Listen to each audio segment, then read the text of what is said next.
here we are, back at another episode of If It Be Your Will podcast. We're into season three here, kind of drawing a close to season three. We'll be off for the summer because there's lots to do in the summer, and most of the bands are on tour, so they have no time to talk. They have time to play and entertain you over the summer.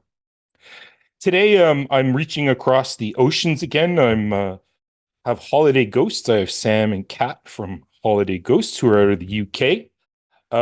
And today we're going to just delve into their kind of garage rocky indie style. They had a record that just came out in March. We'll talk a little bit about that, but we'll talk about a whole bunch of other things. So thanks so much, Sam and Kat, for jumping on here and joining me today. No problem. It's good to Hey be Chris, on it. yeah, thanks for having us. Yeah, it's great to see you guys. I know that we've been trying to make this happen, and boom, here it is. We made it happen finally.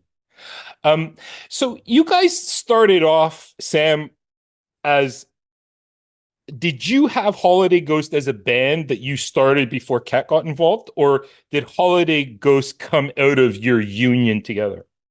Yeah, no, I started as sort of a singular version of the name, which was just Holiday Ghost. And I started that when I was about 18, as a kind of way of putting all of my songs that didn't fit in with a much heavier garage punk band that I was in. The Holiday Ghost was a way of me playing the songs that were more chilled out, basically. And Hmm. I do every gig would be a different lineup and a different set of songs. And I was just playing in my home county, Cornwall, basically, and being very unambitious because I was kind of full time with this other band that I was doing. Hmm. So yeah, and then when me and Kat started living together, I wanted to be playing more, but I had my girlfriend with me, so I was like, maybe I'll teach her to play drums and then I can keep rocking out. I feel Right. like actually, you were playing your guitar, and I was like, I think I should learn to play the drums. So Yeah, I've got something to maybe do. it I went. think I was a bit bored at his parents' Yeah. house, is more the story, Okay. and then I was wanting to learn the drums. Right, right. And Kat, what were you doing before that you had met Sam? Like music wise, were you doing anything, or was this a whole new kind of um movie for you, this whole music thing? It was quite a new thing. I mean, I'd sort of dabbled in various bits, but I'd never been in a band before that. I Hmm. played like piano and guitar badly. But yeah, so then when I started playing drums, yeah, sort of started playing with Sam and then kind of became the more solid lineup with me, Sam, and Charlie at the time, Charlie Murphy. Okay. Yeah, so it sort of I kind of, yeah, learnt to play drums through the sort of beginning of that lineup of the band, I guess. Yeah. And that Amazing. was the three, so it was Kat, myself, and friend Charlie Murphy. That was the lineup that we made our first album with, but it took us about 4 years, 3 or 4 years to kind of get around to doing it because Hmm. we were just pretty unambitious. I think we just wanted to Right. play. We mainly did it to hang out, Hmm. that's, Yeah, and that, yeah, Hmm. just set Right. up in Sam's parents' garage and would just hang out and play some tunes. Right. So it was literally a garage band that you guys had assembled. Oh yeah, quite literally. yeah. Amazing. And Sam, what did Kat bring into the mix that you appreciated or that you were looking for in the Holiday Ghost sound? Well, I mean, the most obvious thing is the drums, but she has a way of playing drums that really suited what we wanted to do. We weren't going for anything flashy and like too, classic rock. And the way that Cat plays drums is just perfect for that. Just sort of kept a really simple rhythm that myself and Charlie could just sort of weave on top of with our two guitars. But then also when Cat started writing songs, it felt like a really fresh perspective because myself and Charlie had been playing in other bands for quite a few years before, and I felt like having somebody that was relatively new to the game, especially with writing like rock and roll tunes, it just had this really like amazing immediacy and sort of natural sense to it, I suppose. Mm. Yeah. Um, Yeah. and yeah, we just began riffing on that, and I guess that was the point where I became like more accepting and like up for just anybody in the band singing or writing, Mm. because previously it had been all of my songs, and sort of my kind of my own project. Right. Um, Right. and then I just kind of decided that, oh, actually, I think maybe these guys are, in my opinion, better than me at this. So I'm just gonna this way I get to just play guitar, which is my main thing that I've been Right. doing since I was like That's cool. 6. Yeah. Oh, that's cool. And Kat, let me ask you, like, what was it that they were doing that you could relate to and be like, hey, I think I want to be a part of this, or I could add something to it. What were those recollections for you?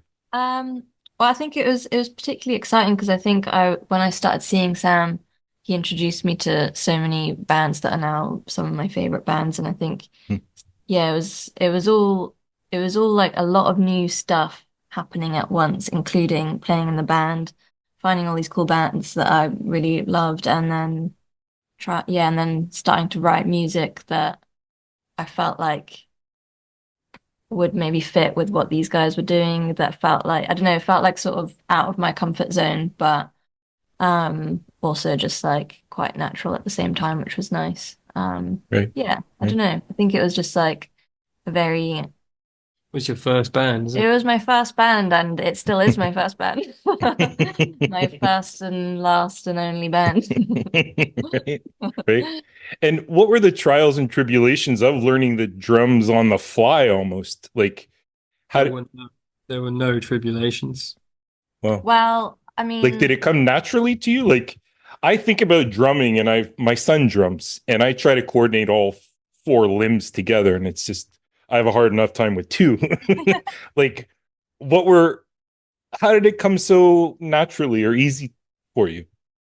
I don't really know. I think I found just that straight up beat, just like the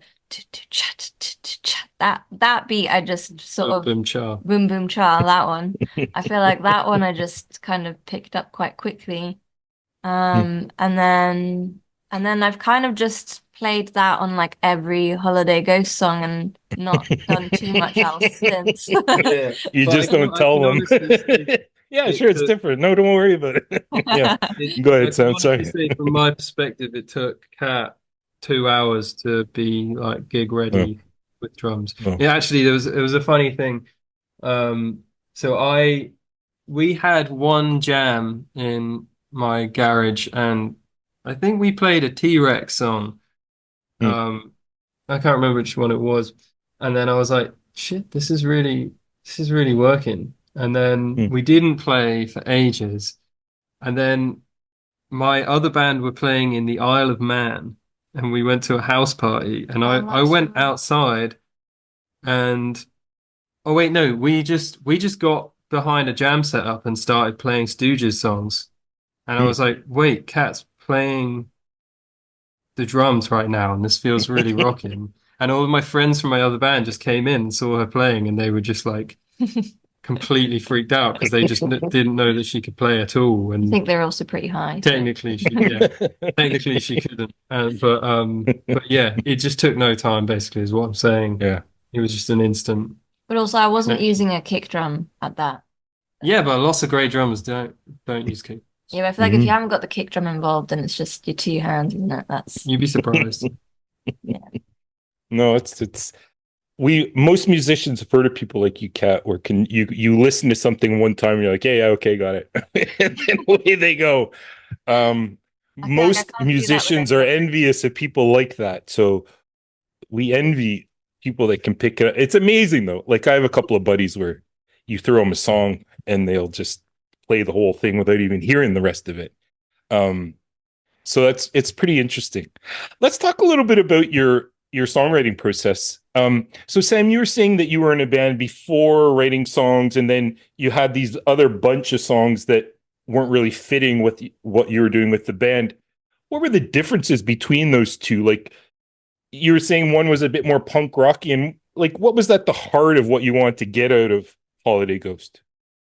Yeah, well, I basically the band I was in was called the Black Tambourines, which was we were a very sort of high energy, chaotic garage punk band that we started Hmm. when we were 16. Um, and it was just the kind of the main thing with that band was to sort of thrash out and be really loud and just do quite crazy live shows. And I think that Hmm. restricted what I was wanting, well, what I could write basically. And I was writing a lot at that time. And I just started getting into some bands, like actually like one of the records that I listened to that really turned me on to something else that I might want to do was there's a record called The Hounds of Foggy Notion, which is by the OCs, Yes. and it's not the OCs as most people know them. It's like them Right. doing live performances of their old freak folk stuff in Okay. Yeah. locations around San Francisco without stages, basically. And it's Right. just really like delicate, relaxed, sort of almost like bluesy guitar tones and like really interesting vocal sounds and just very sparse. It's a kind of in the Mm. same light as like some of the like 69 era like Velvet Underground stuff. Right. Right. And I think those things I just found them really beautiful and I found myself able to write in a it's something akin to that like quite Mm. easily. So I just started recording an album um at home, kind of riffing off those kind of Mm. sounds. Mm. And yeah, I found it just really like it just opened up this whole new creativity for me to do Yeah. stuff without the sort of the initial kind of idea of being really intense and really fast and really like punk and yeah. So basically it was a more chill project. Right. I've Um, listened to the Black Tambourines, by the way, and that's right. yes, very thrashy and Yeah. high energy. High Yeah, we were a energy. good live band. Yeah, I can imagine. Like, yeah, I mean, because you feel that energy through the music itself. Mm. Um, and then, Kat, like, what compared to Sam's writing style? You said you were starting to write songs for um Holiday Ghosts as well. Were you guys conscious of your different writing styles? Like when you brought a song in or were writing a song, how was that influenced by what Sam was had already previously kind of said, here's the sound of Holiday Ghost. Could you talk a little bit about that? I think what was nice about it was that there wasn't a guideline of like it has to be this certain thing. But we were all Mm. like jamming, like a lot. We were doing a lot of like just playing covers just for the fun of it, like in the garage, and it was just, I guess, like naturally you just end up like sort of referencing things like that. Like we were playing or like listening to a lot of bands from like Flying Nun records and Mm. yeah, I think naturally just some of the songs that I wrote sound a bit like that. But yeah, I think I was very influenced by Sam at that point as a musician. Still am, Mm. but like yeah, I think Right. it's definitely because that was I mean, he was teaching me drums and I was just very like in awe of like his other band, Black Tambourines, and I'd go to all their Right. shows and it was all just like really exciting. And I'd quite recently, in the last few years before that, moved to Cornwall. So before I was in Cornwall, I was living in Stevenage, which is in Hertfordshire, so it's like north of London. And Yeah. it's like it's a sort of suburb. Is it suburb of London? Yeah, Call it's it a that? satellite town of Yeah, it's like a London. sort of commuter town. So pe mostly Mm. people that would be working in London would be living in Stevenage because it's a bit cheaper, maybe. But it's not got any kind of like music scene or like much like arts and things like that going on. So when I moved to Cornwall, all these things were just like so exciting to me. And I was just because I was really interested in music when I was at home as well in Stevenage, but I just had no one to riff off. So it Right. was just Right. all very, yeah, just a really exciting time. Yeah. And Kat, what's your writing process? Like, how does it go from an idea to a song that you would bring into the band or you'd would want to put down on tape? What what's your process like for creating a song? It's sort of evolved over time. I think to begin with, I would start with the guitar and sort of, yeah, sing a kind of melody over the top and do the words as I was playing the chords. Mm, But I know very limited chords on guitar. I'm mm. very good at D's and A's. A lot of my songs are just D's, Okay. A's, and C's. I do a good C. There you go. But then over time, I think I just realized that it was just a lot easier for me to write the words first that come up. So now what I do is I do the words in a kind of rhythm and then Mm, kind of come up with a melody and then I'll either just sing it at Sam and then he'll sort of form the chords around it. mm, Or I've got like a shitty like GarageBand app on my phone and you can just like play along with like on like the pre-settings of chords and stuff. So you just kind of like click stuff until it sounds right. And then right. again take it to Sam and then he makes it sound good. You know, and Sam, what when Kat brings you a song, do you want to keep preserve it pretty much, or do you really pull it apart and rebuild it? Like, what's your process when she introduces a song Hmm. into the band? I would say most of the time, Kat will just come at me with like some lines and sing them to me with a very vague melody. Um, They're not always vague. yeah, well, sometimes they talk to us, but yeah, I don't know. It's kind of like it's kind of quite a natural thing that I don't think she's very fussy with what I come out with.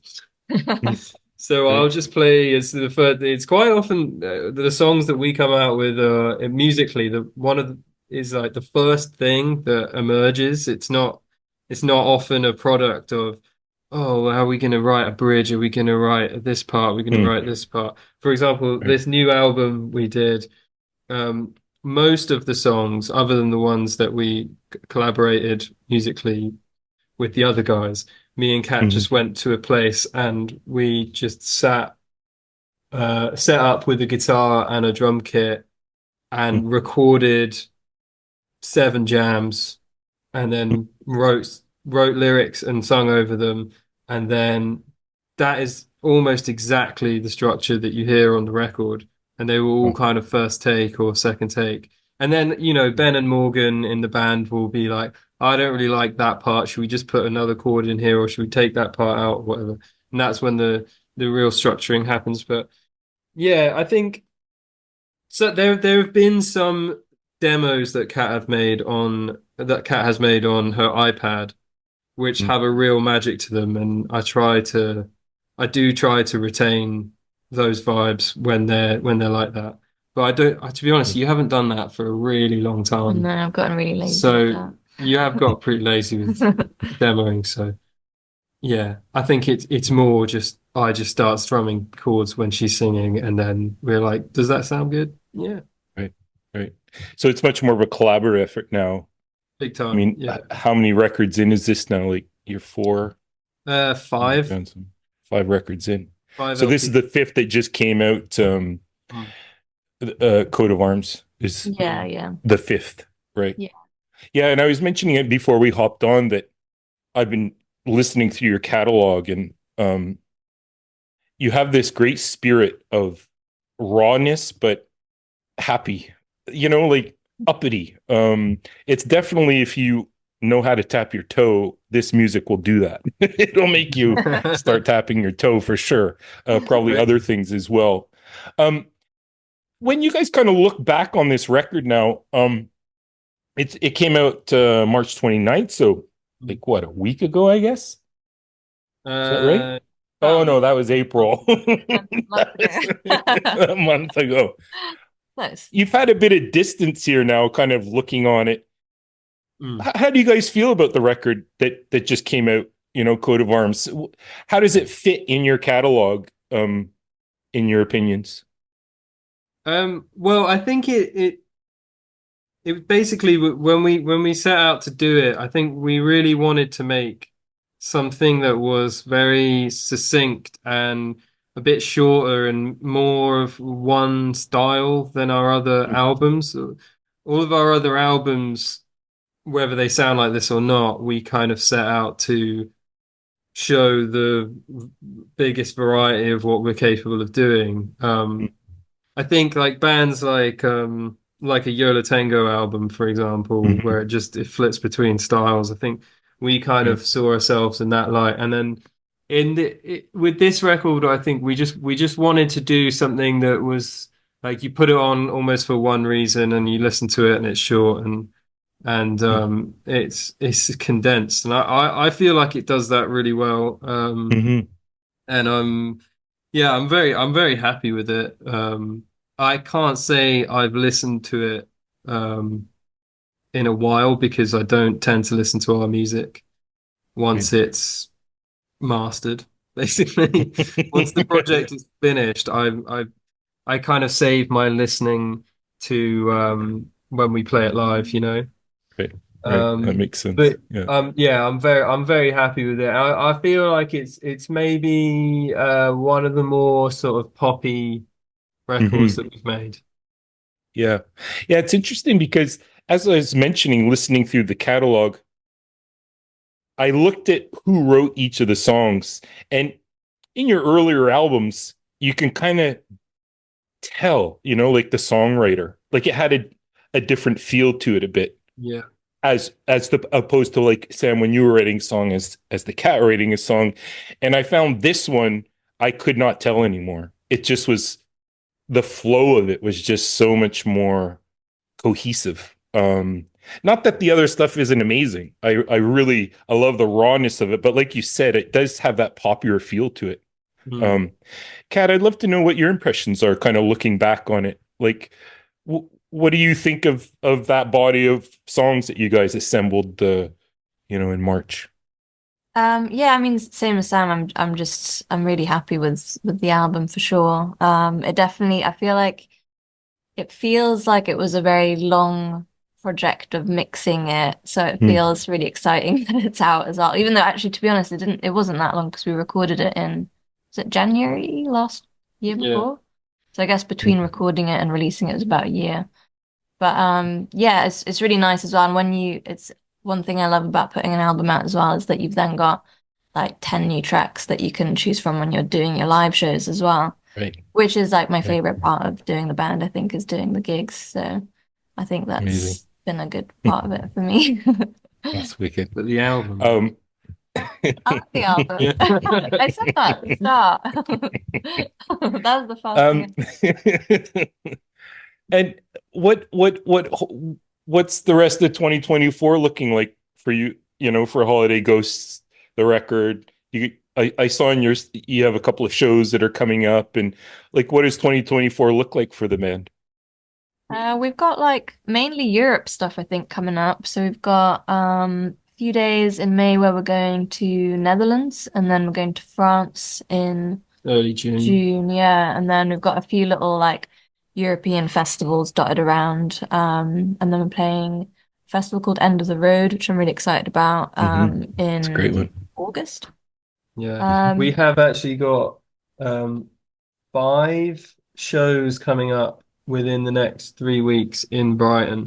oh yeah. Wow. Um, so we're doing a Palestine fundraiser show on the 13th and then 15th. 15th. And then straight after that, there's this festival called The Great Escape, which we are not taking part in because it has been boycotted, but we are doing alternative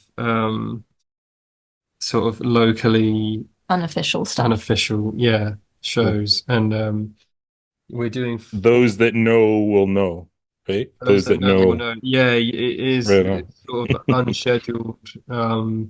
Cool. Yeah, that kind of And thing. what's a holiday go show like? Like somebody heard your record once, maybe heard this podcast, is like, wow, I gotta go. We're yeah. What does the show feel or look like for you guys? Like when you nail it? Well, what it looks like is we always hang massive paintings of our albums behind us. So we have these huge backdrops that I painted of our records. So it looks like our album, but with us standing in front of it. And we have we're very stripped back as a band. Like we don't really use any effects or um keyboards or track or anything like that. The drum kit is very small. And I think what we tried to do for the longest time is just tap into a vibe and then stay on that and just be very high energy. And a lot of our shows do tend to like actually they've actually turned into, regardless of how Holiday Go started, has kind of turned into a punk rock band. But we've been trying to sort of bring in more of the slower sides of our bands on this album tour, trying to do something a bit maybe more mature or whatever. I But think it's got a healthy variation there. I feel yeah, like we normally like start pretty like energetic and then have a sort of like more chilled out section in the middle and then sort of end it on a high. But I feel like you've gone down like the technical route of what we sound like, but I feel like in vibes terms, I feel like it's pretty high energy vibes. yeah, People can expect to be bopping. Nice. Sam does like his like you've got your like running move for the Walk for Hours song, yeah. and then I'll be shaking around, shaking my head around. I can't really dance or anything because my arms are busy, but the other guys will be like Ben and Morgan will be like shaking their heads around and bopping. So it's good vibes. We're a tight Awesome. band. Yeah. It Yeah. sounds, I wish I could be over there and see it. Because Well, we'll have I to can go picture it, PL but someday. yeah, you guys got to come over across the Yeah. ocean one day Yeah, for and sure. show us that energy. Because there's not very many bands that have your drive. You complement each other so well, and it's just like a complete record. I mean, from one track to the next, it just keeps you going. Oh, that's I've just cool. been really enjoying it. Oh, And I want to that's thank you guys for writing those great songs and putting this great record out. I know that a lot of people are happy as well. oh, that's such Great. nice feedback. Thank you. Yeah, Yeah, thank it's you. Um, really nice to be on your podcast as well. Yeah. yeah, well, thanks so much for joining me, guys. I hope that you guys continue writing. I'm sure you are. I look forward to your next, but this is a really solid outing, and I like the direction that you guys are, or the mindset that you guys are in now, with this kind of record. I think it really suits, and there's not a lot of bands out there that can do. I don't want to call it simple, but it has this baseness to it, but such energy and flair that it's been really, really inspiring to listen to. Oh, So I thank you so thank you much. guys for that.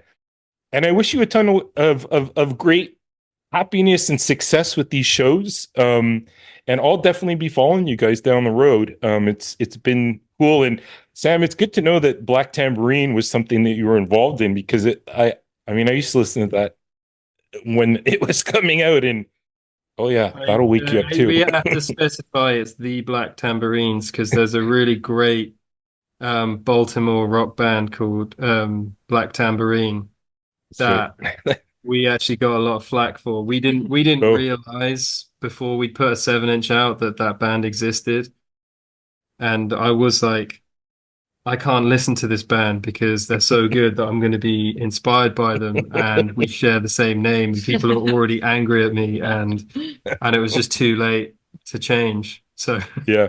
Let's not anger anymore yeah, people. yeah, it's Peace and love. Yeah, yeah, peace and love. absolutely. Well, this has been a lot of fun, guys. I've really enjoyed talking with you, and Yeah, like I good luck. said, all the best in 2024.